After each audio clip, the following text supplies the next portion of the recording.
আসসালামু আলাইকুম। আমার চ্যানেল মেহেরিমা কুকিং ডায়েরিতে সবাইকে জানাচ্ছি স্বাগতম। আবারও একটি নতুন রেসিপি নিয়ে আপনাদের সামনে চলে এসেছি। রেসিপিটি হচ্ছে ডাটা দিয়ে ডালের চচ্চড়ি। এই ডাটা দিয়ে ডালের চচ্চড়ি বানাতে যেসব লাগবে তা আমি এখন তাদের দেখিয়ে দিচ্ছি। এখানে আমি কিছু পরিমাণ ডাটা নিয়েছি। এটা আমি ভালো করে ধুয়ে চিকন চিকন করে কেটে তারপরে কীভাবে রান্না করতে হয় তা আমি আপনাদের দেখাচ্ছি। এই যে আমি ডাটাগুলো ভালো করে ধুয়ে এই যে লম্বা লম্বা করে কুচি করে নিয়েছি।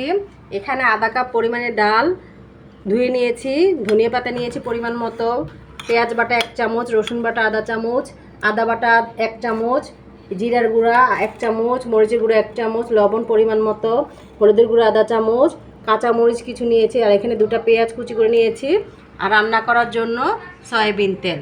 এখন এই উপকরণগুলো আমি একে একে সবগুলো এই ডাটার উপর দিয়ে দিব।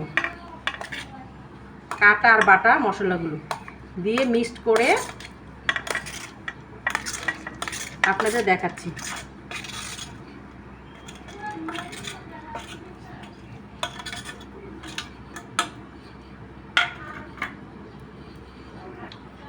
এই যে আমি তেল দিয়ে নিব, তেল দিয়ে একবারে মিক্সড করে আপনাদের দেখাচ্ছি। এই যে আমি সবগুলো উপকরণ দিয়ে ভালো মতো মিক্সড করে এই যে অল্প একটু পানি দিয়ে দিচ্ছি, দিয়ে আমি এখন হাঁড়িটা চুলায় বসিয়ে দিব। এই যে চুলাতে আমি হাঁড়িটা বসিয়ে দিয়েছি, এখন আমি জালটা বাড়িয়ে দিচ্ছি, দিয়ে এই যে একটু বলক আসা অবধি রেখে তারপরে জালটা আমি কমিয়ে দিয়ে আমি এটা সিদ্ধ না হওয়া পর্যন্ত ঢেকে দিচ্ছি। তারপর আপনাদের দেখাবো। এই যে আমি 15 মিনিট পরে ঢাকাটা উঠিয়ে দেখছি ডাটাটা সিদ্ধ হয়েছে কিনা।